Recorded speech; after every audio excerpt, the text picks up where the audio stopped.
Light نہیں ہے.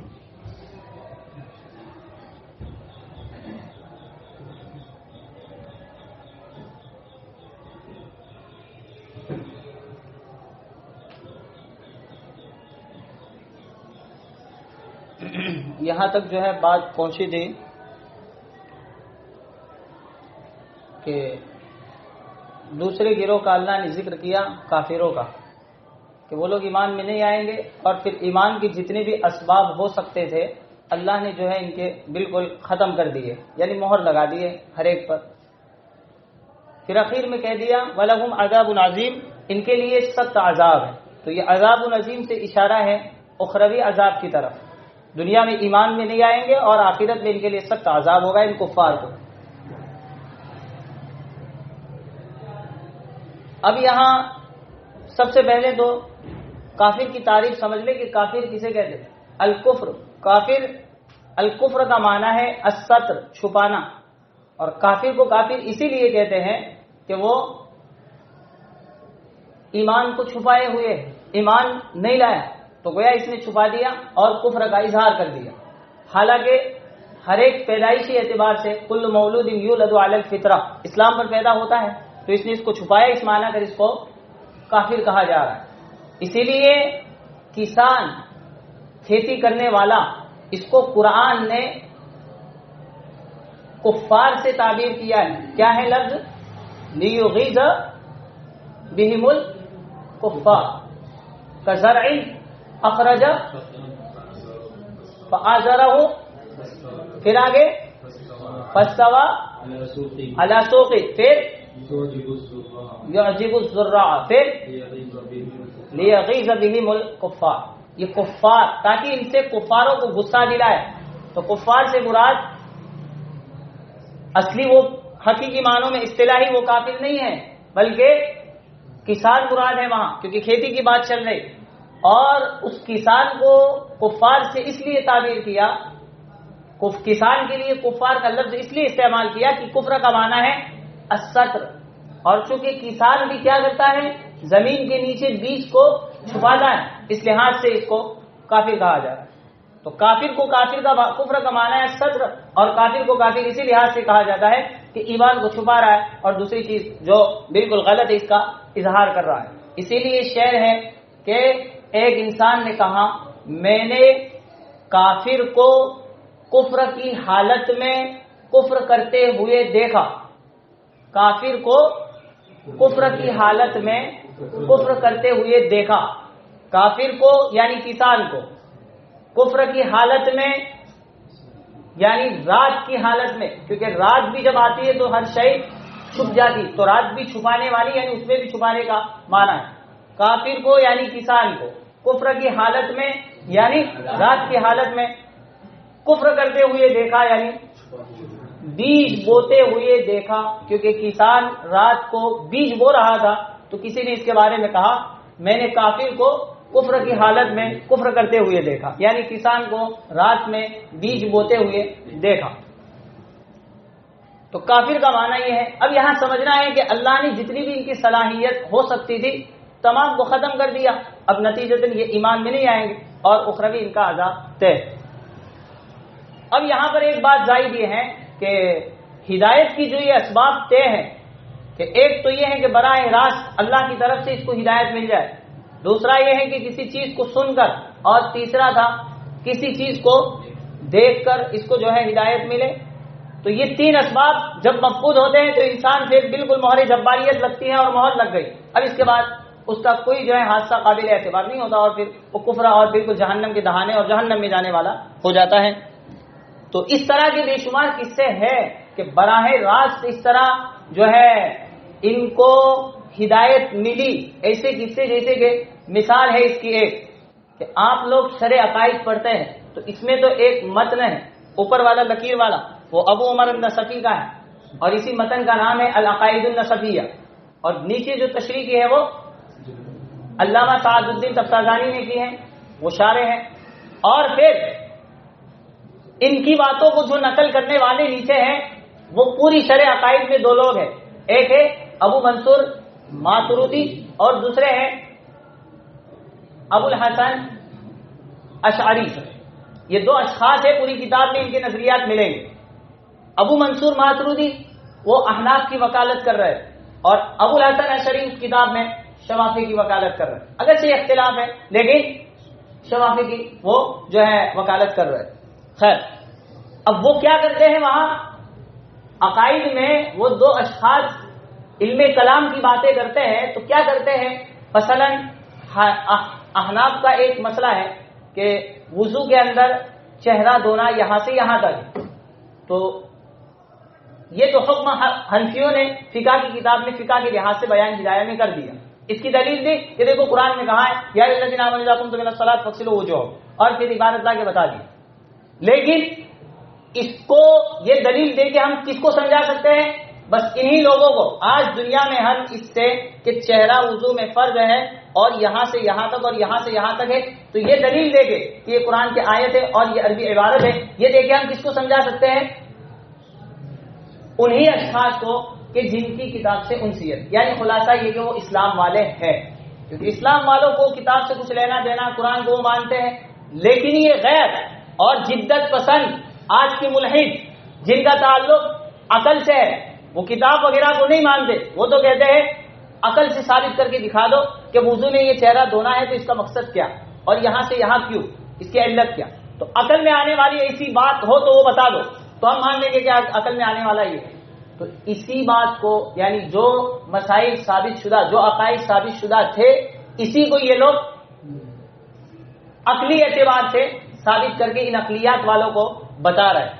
عقائد النسبیہ جو کتاب وہ اسی موضوع پر ہے، تو اسی عقلی اعتبار سے گویا نصوص تو ہے ہی، لیکن اس کے ساتھ ساتھ عقلی اعتبار سے ان لوگوں کو سمجھانے کا کام بہترین انداز میں ان لوگوں نے کیا ہے. جبکہ اصول تو یہ ہے کہ عقل سے کوئی نئی بات ثابت نہیں ہوتی، تو یہ کوئی نئی بات ثابت نہیں کرتے، پہلے سے جو ثابت شدہ ہے اسی کو صرف عقل کی پیرائی میں بتا دیں.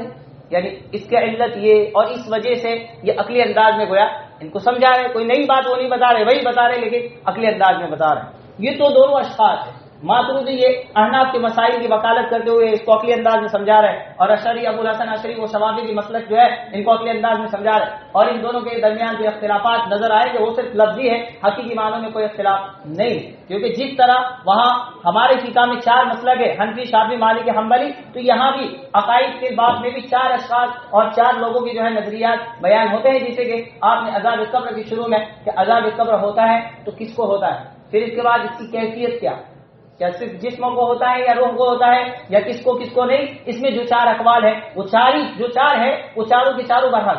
عقائد کے باب میں بھی 4 مسالک ہے الگ مستقل، جس طرح وہاں ہے اور وہاں 4 برحق ہے تو یہاں بھی ہے. خیر، تو یہ دونوں جو باتیں کرتے ہیں تو یہ گویا عقلی پیرائی میں اپنی بات کو ثابت کر رہے ہیں. تو اس میں یہ دونوں شخصیتوں کے بارے میں آپ کے سامنے کچھ تعارف ہوگا کہ ان کے اختلافات چاہے لفظی ہیں لیکن اس میں ایک ابو منصور ماتریدی وہ تو ہے ہی ٹھیک، وہ تو پہلے سے صحیح راستے پہ ہے. لیکن ابو الحسن اشعری کے اسلام کا قصہ آپ نے سنا ہوگا کہ پہلے وہ کیا تھے.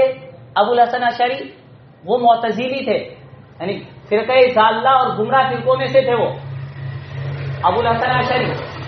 اب اس کے بعد ان کو ہدایت جو ملی ہے وہ کیسے وہ صحیح راستے پر آئے، ان کا پورا قصہ یہ ہے کہ جو ہے وہ پہلے معتزلی تھے، بلکہ یہاں تک تھا کہ وہ جب ممبر پر کھڑے ہوتے، کیونکہ سب سے بڑے تھے، جب ممبر پر کھڑے ہوتے تو جو ہے وہاں باقاعدہ ان کے بارے میں جملہ مشہور تھا کہ کان سیفن علی اہل سنہ، یہ اہل سنت کے خلاف بالکل تلوار بن کے کھڑے ہیں اور معتزلیوں کے بالکل زبردست حامی تھے. یعنی اس وقت ان کی زبان سے جو نکلتا تھا وہ صرف اہل سنت کی مخالفت ہی، اس کے علاوہ کچھ اور نہیں ہوتا تھا. اور ان کے بارے میں جملہ مشہور ہو گیا تھا کان سیفن علی اہل سنہ، اور معتزلیوں کے پھر وہ حامی تھے. اس وقت یہ ہوتا تھا. ایک مرتبہ ایسا ہوا کہ انہوں نے پھر جو ہے اعتکاف کی نیت تھی اور اعتکاف میں بیٹھے. اب رہا مسئلہ کہ وہ معتزلی مسلک سے تعلق رکھتے تھے تو اعتکاف میں کیوں بیٹھے، تو یاد رکھے یہ آج کی سب جدید یہ نسلیں آ گئی کہ انہوں نے یہ سب تماشا بنایا کہ یہ وہ فرقے کا، یہ وہ فرقے کا. ارے جتنے بھی بڑے بڑے پہلے جو گزر چکے ان کے مطالعے اتنے وسیع اور اتنی جو ہے مطالعے کی بھرمار ہے کہ وہ کہیں نہ کہیں کسی نہ کسی فرقے سے تعلق ہے اور پھر عقید میں جو ہے اپنا رخ پلٹا ہے. جیسے کہ یہ عبد القاہر جرجانی کے بارے میں مشہور تھا کہ پہلے معتزلی تھے. تفسیر کشاف جار اللہ زمخشری سب سے بڑے امام ہیں جن دونوں کے بارے میں کہا جاتا ہے ما فہیم القرآن الا الاعرجان. دونوں لنگڑے تھے. کہاں کہ اگر قرآن کو سمجھا ہے تو ان دو لنگڑوں نے سمجھا ہے اور انہیں کی عربی تفاسیر میں ڈھیر کی ڈھیر جلدیں بڑی بڑی ہے. تو اس طرح کی جو ہے ظاہر سی بات ہے مطالعے کے اندر وسعت ہوتی ہے تو انسان کچھ آگے پیچھے کچھ ہوتا ہے. اور اس کا مطلب یہ نہیں ہے معتزلہ وہ کافر نہیں ہے, گمراہ ہے. گمراہ سے ضلال کا لفظ ہے, وہ کافر نہیں ہے. جیسے خوارج کافر ہے اور اسی طرح فلاسفہ کافر ہے اور ان کا ایک گروہ آئے گا سوفسطائی وہ کافر ہے.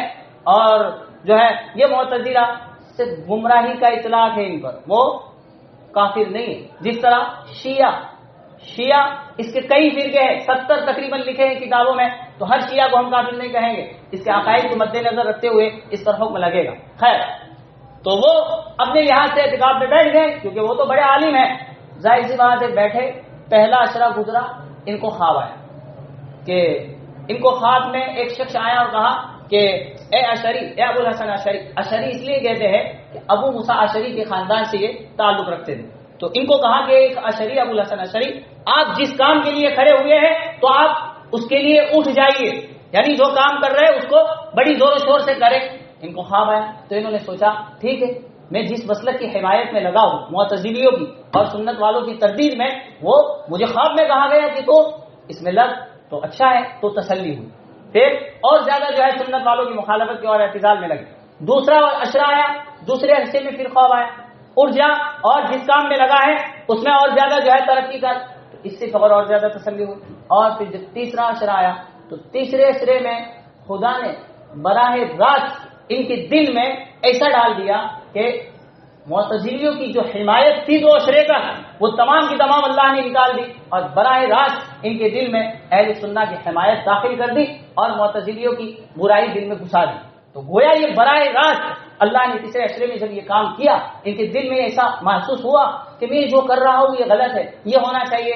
تو ان کو احساس ہوا کہ وہ جو 2 اشرے تک خوف تھا اور اٹھ جس کام کے لیے تو تیار ہے وہ کر, تو اس کا مطلب یہ نہیں ہے کہنے کا خواب میں کہ تو معتزلیوں کی حمایت کر, بلکہ اس کا مطلب یہی ہے کہ اہل سنت کی حمایت کر اور معتزلیوں کی مخالفت کر. یہی وجہ ہے کہ تیسرے اشرے میں میری جو ہے تردید ہو گئی اور میرے دل میں یہ داغا بھرا ہے راست. معلوم ہوا اللہ کی منشا یہی ہوگی, تبھی تو جو ہے میرے خواب میں ایسا باقاعدہ تیسرے اشرے میں آیا. تو یوں سوچ کے سیدھے صبح ہوتے ہی ممبر پر چڑھنے کے بعد لوگوں کے سامنے تلوار لے کے کہہ دیا کہ کان سیفن علی اہل الاعتزال, آج سے میں معتزلیوں کے خلاف تلوار بن کے کھڑا ہوں اور اہل سنت کا حامی. تو یہ ہے ان کے ایمان کی وجہ, پہلے وہ تھے اور اس کے بعد پھر وہ اہل سنت بن گئے. تو یہ براہ راست ان کو ہدایت ملی. یا اسی طرح ان کے ایمان کا دوسرا قصہ یہ بھی ہے کہ ابو الحسن اشعری جو ان کی والدہ ہے, تو ان کے والد اسماعیل تھے. ان کے انتقال کے بعد ان کے والد اسماعیل جب انتقال ہو گیا تو یہ چھوٹے بچے تھے, اتنے بڑے نہیں تھے, ابھی پڑھ رہے تھے, لیکن بہت ذہین اور فطین تھے اور جو ہے مناظروں کے اندر جو ہے پیش رہتے تھے, کچھ پڑھ لیا تھا. تو ان کی والدہ نے, ان کے والد اسماعیل جب مر گئے تو ان کی والدہ نے پھر نکاح کیا ابو علی جبائی سے. یہ مشہور قصہ ہے, آپ نے شروع والا نہیں پڑھا. ابو علی جبائی سے نکاح کیا. اب وہ جو ابو علی جبائی تھا وہ پکا معتزلی تھا اور یہ لوگ ان کے اندر جو ہے یہ ابو الحسن اشعری وہ گویا ابھی تک ان کے اندر کسی خاص مذہب کی ترویج نہیں ہوئی تھی, ابھی بچے تھے, پڑھ رہے تھے. ان کے والد چلے گئے, والدہ نے ان سے نکاح کیا. اب ظاہر سی بات ہے ان کے پیدر اور باپ جو ہوئے چاہے حقیقی نہ ہو لیکن متبنہ جو وہ بنے یا دوسرے نئے باپ ان کے جو ہے وہ ابو علی جبائی بن گئے. اب ابو علی جبائی نے دیکھا بچے کو وہ پڑھا بھی رہے ہیں اور وہ بھی بڑا عالم ہے, معتزلی ہے. جب کسی مناظرے میں جاتا ہے تو اس کے بارے میں اس کو دیکھا کہ اس کا ذہن اچھا ہے تو اس کو کبھی آگے رکھتا ہے اور اس سے بہت بڑا کام لیا اس نے. ہاں, بڑے بڑے مناظروں کے اندر اس کو آگے کیا اور اپنے مناظری جیتا. اب جیسے ایک وقت تک یہ پلے بڑے اور کچھ علم حاصل کیا, اس کے بعد انہوں نے سوچا ابو الحسن اشعری نے کہ یہ میرا باپ جو ہے اس طرح غلط مذہب کی ترویج میں لگا ہے. نہیں, ان کو ایک دن سوال آیا ذہن میں کہ میں ذرا اس سے سوال تو کروں, مجھے ذہن میں سوال ہے تو انہوں نے آپ شروع میں پڑھیں گے 3 سوال کیے، اور جو ہے کہا کہ بھائی اگر کوئی بچہ ہے جو بچپنی کی حالت کے اندر مر گیا اور اللہ اس کو جنت میں داخل کرے گا تو کیوں کرے گا، اور کوئی اگر بڑے ہونے کی حالت میں مرا اور اس کو جہنم میں داخل کرے گا. اس طرح اس نے شروع میں ہے باقاعدہ وہاں 3 سوال کیے. اس میں سے ابو علی جبائی سے 2 سوال تو بن پڑے، یعنی 2 سوال کے جواب اس نے دے دیے، اور تیسرا جو سوال تھا اس کے بارے میں فوہت الجبائی، جبائی خاموش ہو گیا، ہکا بکا رہ گیا، اس سے کوئی جواب نہ بن پڑا. یعنی سوال یہ کہ کہاں کہ اگر اللہ نے کسی بچے کو بچپنے میں موت دے دی تو اس کو بڑی عمر تک کیوں باقی نہیں رکھا؟ تو وہ جواب اس نے یہ دیا کہ بڑی عمر تک رکھتا تو اللہ کو پتا تھا کہ یہ بڑا ہو کے کافر ہوتا، اس لیے اس کے حق میں بہتر تھا کہ وہ بچپنے میں چلا جائے تو جنت میں چلا جائے. تو اب انہوں نے پلٹ کے سوال کیا کہ جو بڑے ہونے کی حالت میں مرا اور وہ جہنم میں گیا، تو اللہ کو جب پتا تھا کہ بڑی ہونے کی حالت میں وہ کفر کرے گا اور جہنم میں جائے گا، تو اس کے حق میں بہتر یہ تھا کہ اللہ اس کو بچپنے میں مار دیتے اور پھر وہ جنت میں لے جاتے. تو اللہ نے ایسا کیوں کیا؟ تو پھر فوہت الجبائی وہ خاموش ہو گیا، اس سے جواب نہیں بن پڑا. تو اب جب انہوں نے دیکھا کہ یہ تو کچھ بول نہیں سکتا، جواب نہیں سکتا، فوراً وہاں سے وہ الگ ہو گئے، یعنی اس کے مذہب کو چھوڑ دیا. اب نہ کسی مناظرے میں گئے، اور اس کا جو مسلک ان سے لگا ہوا تھا وہ ابھی اعتزال والے تھے، تو اعتزال والے مسلک کو چھوڑا اور پھر مستقل اپنا اہل السنہ کے نام سے مسلک کی جو ہے ترویج کی، اور کہا کہ میں اب اہل السنہ سے تعلق رکھ رہا ہوں. تو ان کے اہل السنہ آنے کا یہ دوسرا قصہ ایمان میں، یعنی اہل السنہ بننے کا یہ بھی قصہ بیان کیا جاتا ہے. خیر جو بھی ہو، مجھے صرف یہاں پر بتانا اتنا ہی ہے کہ ابو الحسن اشعری جو ہے تو ان کے ایمان کی وجہ یہ بنی کہ براہ راست جو ہے اللہ نے ان کو اس طرح ہدایت دی جس کی وجہ سے وہ ایمان میں آئے. اور ظاہر سی بات ہے یہ آپ پڑھ رہے ہیں ابھی، یہ آپ کا وہ سال ہے تدریس کا، ورنہ اس پر اتنا کلام ہے کہ خدا جان رہا ہے. ابو الحسن اشعری کی جو ہے ان کی 3 ادوار ہے. سب سے پہلے وہ معتزلی تھے، سب اس بات پر متفق ہے. دوسرا دور جو ان کا ہے وہ مرجو انہا اقوال ہے ان کے، یعنی اہل السنہ والا، معتزلی سے پھر اہل السنہ بنے جس سے رجوع کر دیا اعتزال سے. اور تیسرے ان کا جو دور ہے وہ مرجو الیہا، مرجو انہا اور مرجو الیہا، جس کی طرف رجوع کیا ہے یعنی بال اتفاق سلفی کا دور ہے ان کا. اور ان کی جو آخری کتاب ہے وہ الابانہ عن اصول الدیانہ کر کے ہے، اور اس میں اور شرع عقائد کے اندر زمین اور رات، دین اور زمین آسمان کا جیسا فرق ہے اس طرح اس کا بھی فرق ہے. لیکن خیر اب درس نظامی میں ہے تو ہے، اور پڑھائی جا رہی ہے تو پڑھائی جا رہی ہے، لیکن اس کے اور اس کے عقائد کے اندر زمین اور آسمان کا فرق ہے، دونوں یکسانیت نہیں ہے. لیکن کیا ہم لوگ تو عادی ہے اس بات کے کہ جو ہے جو پڑھ رہے ہیں جو لکھا ہوا ہے بس اس کے پیچھے بھاگے، حالانکہ وہاں اس پر کئی کلام، سعد الدین تفتازانی پر بھی کلام ہوا ہے اور پتہ نہیں سب ہے، لیکن آپ کو یہ کوئی جاننا کوئی ضروری ہے نہیں. چلے آگے. وَمِنَ النَّاسِ مَن يَقُولُ آمَنَّا بِاللَّهِ وَبِالْيَوْمِ الْآخِرِ وَمَا هُم بِمُؤْمِنِينَ. یہاں تک اللہ نے کفار کا ذکر کیا. اب اس کے بعد مستقل تیسرا فرقہ ہے منافق. اس کا ذکر یہاں سے اللہ کہتے ہیں کہ لوگوں میں سے بعض وہ ہے جو کہتے ہیں ہم اللہ پر ایمان لے آئے اور آخرت کے دین پر، پچھلے دین پر، وما ہم بمؤمنین، حالانکہ وہ ایمان والے نہیں. یہ منافق کا ذکر ہے. سب سے پہلی بات تو یہ ہے کہ منافق کسے کہتے ہیں. منافق یہ لفظ جو ہے وہ مشتق ہے نفقن سے، اور نفقن کا جو معنی ہے اس کا معنی ہے سرنگ. نفق کسے کہتے ہیں؟ سرنگ. سرنگ یعنی زمین کا سوراخ. اسی لیے اور منافق یہ نفق سے مشتق ہے اور نفق کا معنی ہے سرنگ. اب جیسے آپ نے دیکھا ہوگا کہ نفق کا معنی سوراخ اور سرنگ اس لیے ہے کہ جیسے کہ چوہا یا کوئی بھی زمین میں رہنے والا جو جانور ہے وہ اپنا گھر جب زمین پہ بناتا ہے تو وہ لوگ 2 اس کے آنے جانے کے راستے رکھتے ہیں. مثلا چوہا ہے، یہاں اس کا ایک راستہ گھسنے کا ہے، یا سانپ ہے اس کا ادھر سے گھسنے کا راستہ ہے تو وہاں سے اس کا نکلنے کا راستہ ہوتا ہے. اب چوہا اندر گیا، بلی نے یہاں سے دیکھا کہ یہ چوہا اندر جا رہا ہے. اب وہ کیا کرتا ہے بڑی چالاکی سے، 2 راستے ہیں تو اس میں سے ایک راستے پر کچھ معمولی مٹی ڈال دیتا ہے، پوری اس کو پیک نہیں کرتا، معمولی مٹی ڈالتا ہے کہ ذرا یوں آئے انسان، مطلب وہاں سے کوئی جانور نکلے تو آرام سے کھل سکے. پورا نہیں بھرتا، معمولی مٹی ڈال دیتا ہے اور اس کو ایسے کھلا رکھتا ہے. اب ظاہر سی بات ہے یہاں سے چوہا گھسا. اب بلی نے دیکھا کہ چوہا گیا ہے تو وہ بلی کیا سمجھے گی، یہاں سے گیا ہے تو نکلے گا کہاں سے؟ یہی سے، کیونکہ جہاں کھلا ہے وہاں پنجلی تاک میں بیٹھے گی، یا تو اگر یہاں سے نکلا ہے تو وہ بھاگتے ہوئے آگے جائے، آگے جاتے دیکھے گا تو وہ دوسرا بھی ہے سوراخ نکلنے کا، لیکن اس پر کچھ اس سے پہلے سے یہ ترکیب اپنائی، یعنی مٹی رکھی ہے، حالانکہ پورا جو ہے بھر نہیں دیا، اوپر معمولی ہے، تو وہی سمجھے گی کہ یہاں تو بند ہے، یہاں سے نکلنے کا کوئی موقع اور امکان ہی نہیں نکلے گا، تو یہی تو وہاں تاک میں بیٹھی رہتی ہے، جبکہ وہ نکلتا ہے پھر کہاں سے، وہی سے یوں منہ مار کے سیدھا آگے سے نکل جائے، تو گویا اس کے گھسنے کا راستہ اور نکلنے کا راستہ سرنگ اور ہوتا ہے۔ تو منافق بھی تو وہی ہوتا ہے، منافق کو منافق اسی لیے کہتے ہیں کہ اس کے بھی دو منہ ہوتے ہیں، کبھی اظہار الایمان و استتار الکفر، ایمان کا اظہار کر رہا ہے جبکہ اندر کچھ اور ہے، کبھی ادھر یہ کہہ رہا ہے کبھی ادھر یہ کہہ رہا ہے، اسی لیے جو نفق سرنگ سے مشتق ہے تو منافق میں بھی وہی علامت پائی جا رہی ہے، اس لحاظ سے منافق کو منافق کہا جا رہا ہے۔ تو اللہ نے یہاں فرمایا لوگوں میں سے بعض وہ ہے جو کہتے ہیں ہم اللہ پر ایمان لے آئے، تو یہاں من جو ہے لفظ من وہ ہے لفظوں میں تو مفرد لیکن معنی یہ جمع ہے، کیونکہ اس سے پہلے جتنے بھی صیغے استعمال ہوئے ہیں وہ جمع کے ہوئے، لہذا من مفرد ہونے کے باوجود یہ جمع کا۔ اب اس کے بعد آمنا باللہ وبالیوم الآخر، اللہ نے ایمان کی ابتدائیات اور انتہائیات دونوں چیزوں کو ذکر کر دیا، ایک ایمان باللہ یہ اس کا ایمان کا ابتدا سے اس کا تعلق ہے، اور انتہائیت ایمان کی ہے بالیوم الآخر، تو اس کو بھی ذکر کر دیا۔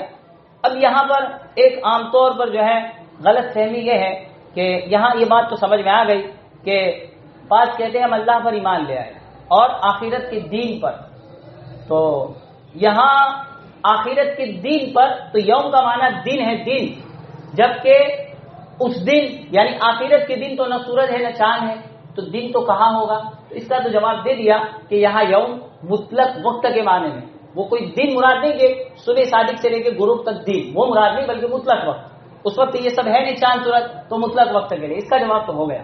لیکن اب یہاں ایک سوال کہ ہمیں کہا گیا کہ اللہ پر ایمان لے آؤ اور آخرت کے دین پر، ایسا نہ کرو جیسے منافق کہتے ہیں ہم اللہ پر ایمان لے آئے اور آخرت کے دین پر، حالانکہ ان کا ایمان نہیں ہوتا، ہمیں اس بات کا پابند بنایا۔ تو آخرت کے دین کو یعنی آخرت کو آخرت کیوں کہتے ہیں، اس کی وجہ عموماً جو لوگ بیان کرتے ہیں علماء اور کتابوں میں لکھی ہے وہ یوں کہتے ہیں کہ آخرت کو آخرت اس لیے کہتے ہیں کہ وہ دنیا کا آخری دن ہے، تو اس وجہ سے آخرت کو آخرت کہتے ہیں، حالانکہ یہ بات بالکل غلط ہے۔ غلطی کی وجہ یہ ہے کہ سب سے پہلے تو ہمیں یہ ذہن میں ہونا چاہیے کہ یہ جو خطاب ہو رہا ہے وہ اللہ کتاب قرآن میں آخرت کے دین پر ایمان لانے کا جس سے کر رہا ہے وہ مشرک ہے، مشرکوں کو کہا جا رہا ہے کہ دوست آخرت کے دین کو مانو، اور مشرک جو ہے مشرک اس کا عقیدہ یعنی اس کا جو غلط نظریہ تھا اور غلط عقیدہ تھا وہ اس بارے میں نہیں تھا کہ ہمیں مرنا نہیں ہے، یعنی مشرک مرنے کا تو قائل تھا لیکن وہ جس بات کا منکر تھا وہ اس بات کا تھا کہ ہمیں مرنے کے بعد دوبارہ اٹھنا نہیں ہے۔ ان کا جو انکار تھا وہ بعث بعد الموت کا تھا، دوبارہ نہ اٹھنے کا، نہ یہ کہ وہ اس بات کے قائل نہیں تھے کہ ہمیں مرنا ہی، مرنا تو ہے پوری دنیا، بلکہ ہر بات میں اختلاف ہے، لیکن اس بات میں کوئی اختلاف نہیں ہے کہ انسان کو موت نہیں آنی، ہر کوئی اس بات کا قائل ہے کہ موت آنی، لیکن دوبارہ اٹھنا ہے یا نہیں اس کے یہ ممکن ہے۔ اب یہ جو حضرات تعبیر کرتے ہیں کہ آخرت کو آخرت اس لیے کہتے ہیں کہ وہ دنیا کا آخری دن ہے، تو اس لحاظ سے یہ غلطی ہو جائے گی، یہ غلط ہوگا، ترجمہ ہی نہیں بیٹھے گا، کیونکہ وہ تو منکر ہے، ان کا عقیدہ جو ہے وہ دوبارہ نہ اٹھنے کا ہے، دنیا کے ان کو جب کہا جائے کہ آخرت پر ایمان لاؤ یعنی دنیا کے آخری دن پر، تو وہ تو مانتے ہیں، وہ تو کہتے ہیں کہ ہمیں مرنا ہے آخری دن، لیکن وہ کس کو نہیں مانتے؟ دوبارہ اٹھنے کو نہیں مانتے۔ تو اگر اس کو یوں تعبیر کرتے ہیں کہ آخرت کو آخرت اس لیے کہتے ہیں وہ آخری دن ہے، تو ظاہر سی بات ہے ان کا نظریہ ثابت نہیں ہوتا، کیونکہ ان کا نظریہ تو دوبارہ نہ اٹھنے کا تھا۔ اور اگر یہ مانے ان کا نظریہ ثابت کرنے جاتے ہیں کہ آخرت کے دن پر ایمان لاؤ یعنی دوبارہ اٹھنے کو مانو، تو پھر وہ آخری دن نہیں ہے، وہ آخری دن کہاں ہے؟ کیونکہ دوبارہ جب اٹھے گا انسان محشر میں جمع ہوگا تو وہ کتنے ہزار سال کا ہوگا؟ 50,000 سال کے برابر وہ ایک دن ہوگا، آپ نے پڑھا ہے حدیث میں اور کتابوں میں کہ محشر کا جو دن ہے وہ 50,000 سال کے برابر، تو آخری دن کا ہے وہ 50,000 کے سال کے برابر، اور اس کے بعد بھی جو ہے کئی لمبا فصل ہے، تو وہ آخری دن نہیں۔ اگر یہ ثابت کرتے ہیں تو عقیدہ نہیں ثابت ہوتا، عقیدہ ثابت کرتے ہیں تو آخری دن نہیں ہے وہ۔ تو اب اس کی تعویل کیا؟ اس کو سمجھے کہ پہلے تو یاد رکھے اوقات کی 3 قسمیں ہیں۔ ایک ہے وہ وقت جو محدود ہو، یعنی جس کا کوئی اینڈ ہو، تو ایک تو انسان پیدا ہو وہاں سے لے کے وہ مرے، اس کی موت تک ایک وقت ہے محدود۔ دوسرا محدود وقت کہ اس کی موت سے لے کے دوبارہ محشر میں جب جمع ہوگا، یعنی دخول جنت جہنم سے پہلے تک، یہ دوسرا محدود۔ اور تیسرا جو وقت ہے وہ غیر محدود، لا محدود۔ جنت میں گیا تو اس کے بعد کیا، کب تک، اس کی کوئی حد نہیں۔ جہنم میں گیا کب تک، اس کی کوئی حد نہیں۔ تو 2 ہے محدود اور ایک ہے غیر محدود۔ اب ان تینوں کو سمجھنے کے بعد سمجھے کہ اللہ ان مشرکوں سے یوں کہہ رہا ہے کہ تم آخری دن پر ایمان لے آؤ۔ آخری تو ظاہر سی بات ہے محدود، ان کا عقیدہ دوسرے نمبر والا ہے، دوبارہ نہ اٹھنے کا۔ اور یہ جو محدود ہے دنیا والے کو دیکھتے ہوئے، یہ کون سا محدود ہے، آخری، کیونکہ محدود 2 ہی ہیں، تو ایک محدود تو دنیا موت تک تھا اور یہ دوسرا دوبارہ اٹھنے والا، تو یہ آخری ہوا، آخری دن، یعنی آخری دن محدود ہے۔ اور اسی طرح ان کا عقیدہ بھی ثابت ہو گیا، کیونکہ وہ منکر سے اس کے کہ دوبارہ اٹھنا نہیں، اور وہ جو وقت ہے جنت سے پہلے کا وہ بھی محدود ہے، تو وہ آخری دن بھی ہے، کیونکہ محدود آخری ہے، اب اس کے بعد محدود نہیں ہے، سب غیر محدود ہے۔ اور ان کا عقیدہ بھی یہی تھا، دوبارہ نہ اٹھنے کا۔ تو یہاں پہ جو ہے اس طرح تقسیم کر کے آخری دن بھی ہو جائے گا اور ان کا عقیدہ بھی ثابت ہو جائے گا۔ تو یہاں یہ تقسیم کریں گے تبھی جا کے اس کی تعریف درست ہوگی، ورنہ تم یہ کہہ دو آخرت کو آخرت اس لیے کہتے ہیں کہ وہ آخری دن ہے، تو وہ آخری دن ہے، لیکن اس کا نظریہ کہاں ثابت ہو رہا ہے، وہ تو اس کا ممکن ہے۔ اگر نظریہ ثابت کرنے جائے گا تو وہ آخری نہیں، وہ تو 50,000 سال کے برابر ہے، تو کیسے ہوگا؟ تو یہاں آخری سے مراد محدود آخری مراد ہے، کیونکہ محدود پہلا ایک ہو گیا، اب یہ آخری ہے محدود، اس کے بعد محدود نہیں ہے، وہ غیر محدود ہے سب، تو آخری ہو گیا، اب اس کے بعد کوئی محدود آنے والا نہیں۔ اور عقیدہ بھی ثابت ہو گیا، کیونکہ عقیدے میں وہ اس کے ممکن۔ ایک دوسرا اس کا جواب یہ بھی دیا کہ ایک انسان کی زندگی سے لے موت تک یہ ہے محدود، اور اس کے بعد سے لے کے پھر پورا کا پورا وہ سب غیر محدود، چاہے ہے 50,000 لیکن کہنے کا حاصل وہ بالکل ایک ہو کے سب غیر محدود ہے، یعنی اس کا کوئی انت ہی نہیں، بالکل آخر تک چلے گا۔ تو اس لحاظ سے یہ ایک محدود اور یہ دوسرا آخری ہے، یعنی اب محدود نہیں ہے، وہ بالکل غیر محدود، یہ آخری ہے، اب اس کے بعد کوئی نہیں ہے، تو یہ پورا ہوگا اور اس میں عقیدہ بھی آ جائے گا۔ لیکن اس میں جو پہلی تعبیر ہے وہ زیادہ درست ہے۔ چلے تو پہلی بات کہ یہاں پر جو آخرت کی تعبیر کرتے ہیں کہ آخری دن ہے، یہ درست نہیں۔ اور لوگوں میں سے بعض وہ ہے جو کہتے ہیں ہم اللہ پر ایمان لے آئے اور آخرت کے دن پر، حالانکہ وہ ایمان والے نہیں ہیں۔ یہاں بھی مؤمنین کے اندر جو با ہے وہ تاکید کا ہے، حقیقت میں یہ ہے اللہ ان کو کہہ رہا ہے کہ تم ایمان کا دعویٰ کر رہے ہو لیکن تم ایمان والے نہیں ہو۔ تو کیا کرتے ہیں وہ اس طرح کے دعوے کر کے، یخادعون اللہ، یہ اللہ اور ایمان والوں کو دھوکہ دیتے۔ سب سے پہلی بات کہ یخادعون یہ مزید ہے، خادع یخادع مزید کا صیغہ ہے، لیکن حقیقت میں یہاں مزید مراد نہیں ہے، مجرد ہے۔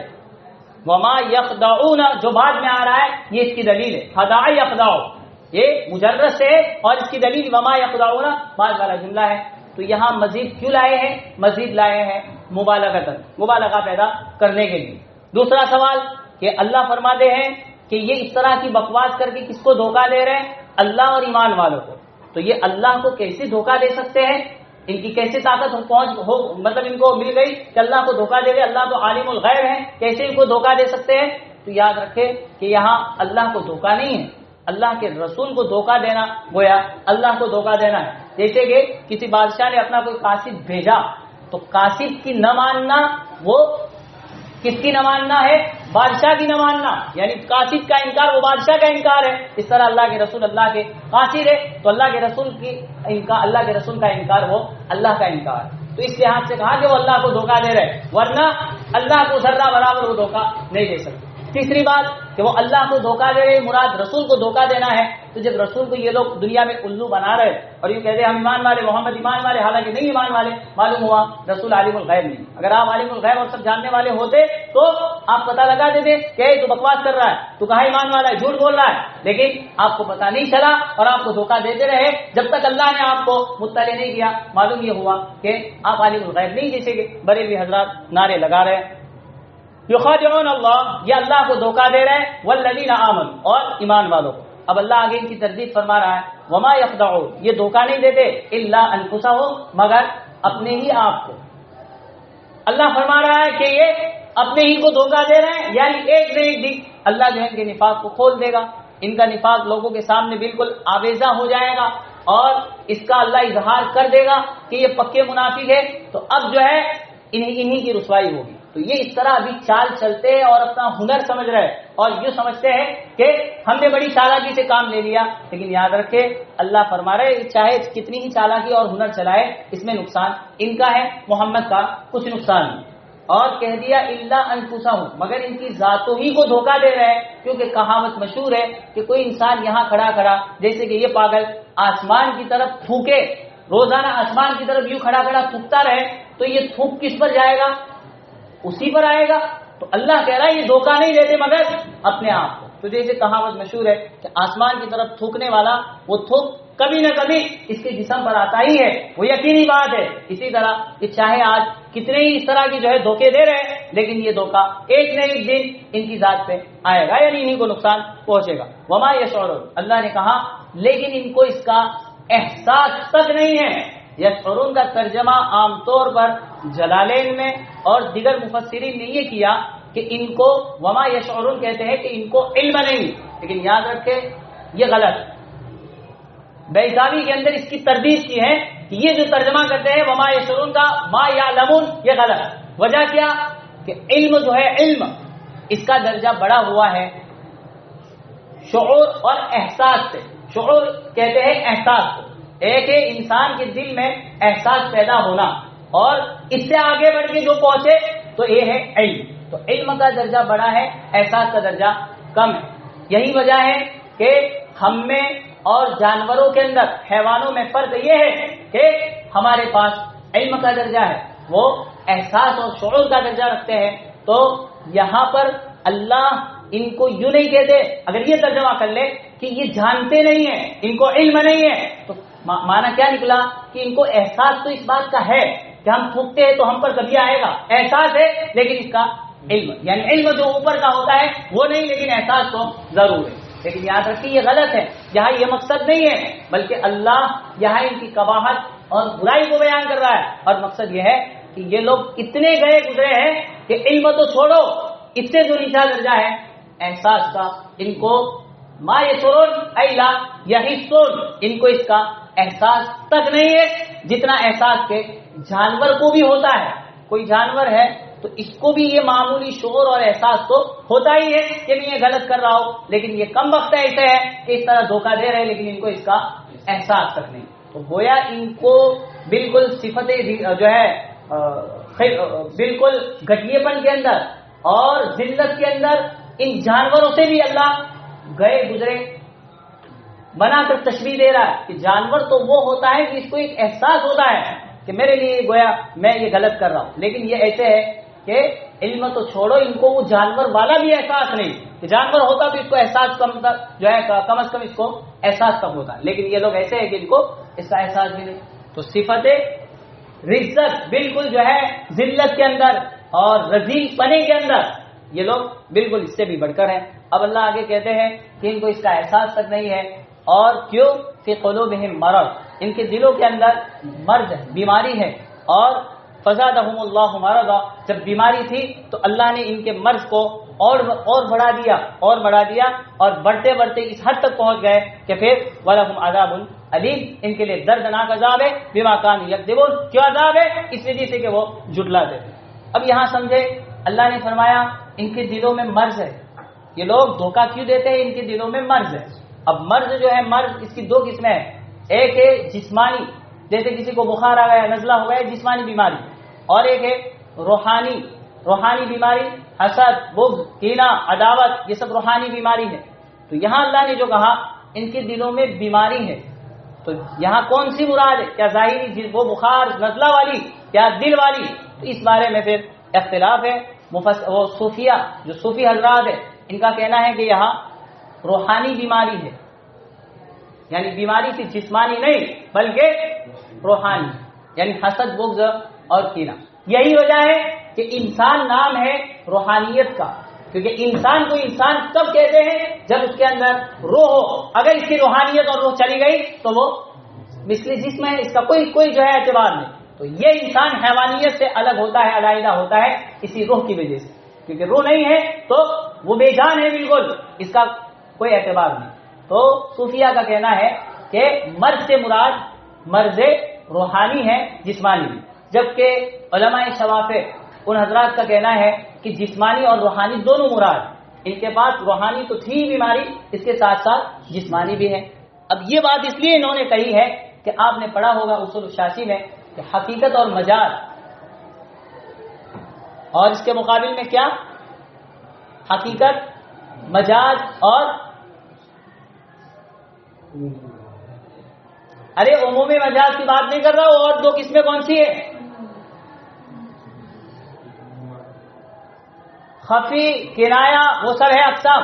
تو جو ہے علماء شوافع ان حضرات کے نزدیک حقیقت اور مجاز کا اشتراک ہو سکتا ہے، یعنی دونوں مشترک جمع ہو سکتے ہیں، اجتماع ان کا ہو سکتا ہے. اس لیے انہوں نے کہا یہاں دونوں مراد، جسمانی بھی اور روحانی بھی. لیکن احناف کہتے ہیں کہ یہاں مراد روحانی بیماری ہے، جسمانی نہیں.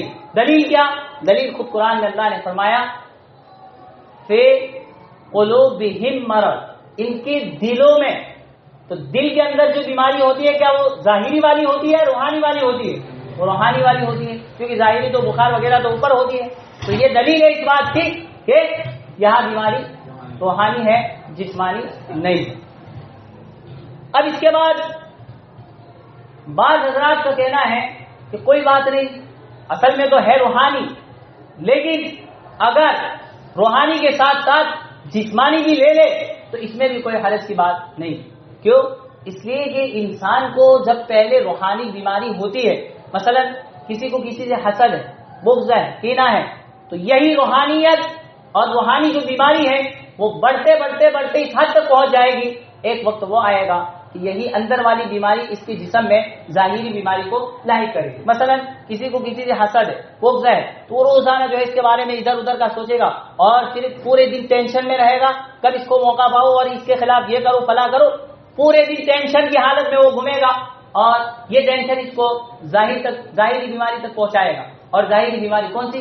بلڈ پریشر، بی پی کی شکایت اس کو ہوگی یا یہ ہوگا. تو گویا یہ باطنی بیماری تجاوز کرتے ہوئے ظاہری تک پہنچ جائے گی. اور اسی کو اللہ نے کہا کہ دونوں مراد لے لے تو بھی کوئی حرج نہیں. اصل میں تو روحانی بیماری تھی قلوب میں، پھر فزادہم اللہ مرضا، جب وہ بیماری میں حد سے بڑھے تو اللہ نے ان کے مرض کو اور بڑھا دیا. یعنی ظاہری بیماری بھی ان کو لگ گئی. یعنی کیا؟ اندر کا نفاق تھا، کھل کے ظاہر تک آ گیا. یعنی اب جو ہے پکے یہ منافق ہو چکے. ابھی تو کچھ بھی امکان تھا کہ ظاہر میں ایمان کا اظہار کر رہے تو ہو سکتا ہے بعد میں آ جائے، لیکن اللہ نے بیماری کو بڑھا دیا. یعنی نفاق بڑھتے بڑھتے بڑھتے اب یہ کفر کی حد تک پہنچ گیا، مطلب بالکل منکر ہو گئے. جب ہو گئے تو اللہ فرما رہا ہے وَلَهُمْ عَذَابٌ علیم، ان کے لیے آپ دردناک عذاب ہے، جہنم تیار ہے. کیوں؟ اب کسی کو سوال نہ ہو کہ یہ تو بیچارے جو ہے ظاہر میں ایمان کا دعویٰ کرنے والے تھے، یہ تھے، تو ان کو کیوں دردناک عذاب کی بشارت سنائی جا رہی ہے؟ تو کہہ دیا بما کانوا یکذبون، اس وجہ سے کہ یہ لوگ جھٹلاتے تھے. ہاں، یہ تکذیب اعتقادی، ہاں اللہ اور رسول کی باتوں کو انہوں نے اعتقاداً جھٹلایا، جس کے نتیجے میں ان کو عذاب ہے. اوپر ایک بات رہ گئی کہ کوئی سوال کر سکتا ہے کہ اللہ نے ان کے قلوب پر مہر لگا دی تھی، یعنی کہ ان کی جتنی بھی ہدایت کے اسباب ہیں ان تمام کو بند کر دیا تھا، تو اب وہ ایمان میں نہیں آتے تو ان کا کیا قصور؟ سوال ہو سکتا ہے کہ تینوں ہدایت کے اسباب ان کے ختم ہو گئے تو گویا اللہ نے کہا ہے نا کہ میں نے دل پر مہر لگا دی، کان پر، آنکھ پر، پردے سب، تو ان کا کیا قصور ایمان میں نہ آئے؟ تو پھر ان کو سزا کیوں دی جا رہی؟ وہ تو مجبور محض ہو گئے نا، تو ان کو بھی سزا دینا تو کیا معنی رکھتا ہے؟ تو جو ہے یاد رکھے کہ اس کو ایک مثال سے سمجھے کہ ایک انسان مریض ہے، بیمار ہے. اب جو ہے بیمار تھا، اب کوئی ڈاکٹر ہے، حکیم ہے، اس نے دیکھا کہ وہ بیچارہ فلانا دوست میرا بیمار ہے، یہ ہے. اب وہ 3 یا 4 مرتبہ اس کے گھر گیا اور گھر جانے کے بعد اس کو کہا کہ تو بیمار ہے، لا میں تیرا علاج کر دوں، یا فلاں جگہ تیرا علاج ہوتا ہے تو میں علاج کروا دوں اور تیری بیماری صحیح کروا دوں. اس نے بھگا دیا. دوسری بار گیا، پھر بھگا دیا. تیسری بار گیا، بھگا دیا کہ نہیں کرنا ہے تو اپنا کر، یوں کر کے اس کو بھگا دیا. وہ آ گیا. پھر یہ اب جب مرنے کے دہانے میں ہو گیا، اب پکا ہو گیا کہ اب جا رہا ہے دنیا سے، اب کوئی چانس نہیں جینے کا، کیا ہے کہ ہے بھی لیکن اب جو ہے بالکل مایوس ہو چکا، اور اب اس کو ہے کہ اب بیماری جو ہے علاج کرائے بغیر کوئی چارے کار نہیں. تو اب یہ آتا ہے کہ دوڑتا دوڑتا کہاں؟ حکیم کے گھر. بھائی تو کہہ رہا تھا تو علاج کروا دے کہیں. تو اب وہ لات مارے گا اس کو وہاں کھڑا کھڑا. کیوں؟ قصور اب کس کا؟ اس کا ہے یا اس کا ہے؟ بیچارہ پہلے اپنی طرف سے خود 3 یا 4 بار گیا ہے اور اتنی شفقت اور رحمت سے پیار محبت سے سمجھایا اور کہا، لیکن اس نے مانا نہیں. اب جب وہ بالکل جانے کے دہانے پہ ہے، کوئی جو ہے اب ذریعہ نہیں، اس کے پاس کوئی سبب نہیں کہ بچ سکے، اب وہ آ رہا ہے اور کہہ رہا ہے تو وہ تھوڑا علاج کروائے گا، اب تو وہ اس کا مستحق ہے کہ اب مٹی میں جائے. تو اسی طرح یہ بھی بدماش ہے. اللہ کے رسول 3 کیا ہزاروں بار گئے اور سمجھایا آ جاؤ یہ ہے اسلام، یہ ہے لیکن نہیں مانا. اب پورا جب واضح ہو گیا کہ تم ایسے بدماش ہو، تمہارے یہ ہے، تمہیں یہ ملے گا، تو پھر آ رہے بھاگ کے کہ دیکھو اب ہم مجبور ہیں، ہم یہ لگ گیا کھول دے، ہم جو ہے مان لیں گے یہ فلاں. اب کیا؟ اب تو سب ختم ہو گیا، بالکل اوپن ہو گیا، بات ظاہر ہو گئی. اب کیا ہے تمہارا اعتبار؟ تو یہ مجبور نہیں ہے، انہوں نے اپنے پیروں پہ کلہاڑی ماری. وقت تھا مانا نہیں، وقت ہاتھ سے چلا گیا اور پھر افسوس کر رہے ہیں. اب صرف کف کو ملے بغیر کوئی چارے کار نہیں، کفے افسوس مل لے بس، اس کے علاوہ کوئی ان کے ہاتھ میں کوئی دوسرا راستہ نہیں ہے. تو یہاں یہ سوال نہیں ہونا چاہیے کہ یہ مجبور ہے. مجبور کہاں ہے؟ خود اللہ نے پہلی طرح اپنی طرف سے نہیں کیا، بلکہ یہ لوگ گویا انہوں نے اپنا رویہ اللہ کے ساتھ ایسے کیا تو پھر ان کو یہ سزا ملی ہے. اللہ نے اپنی طور پر ان کے ساتھ ایسا نہیں کیا. چلے کر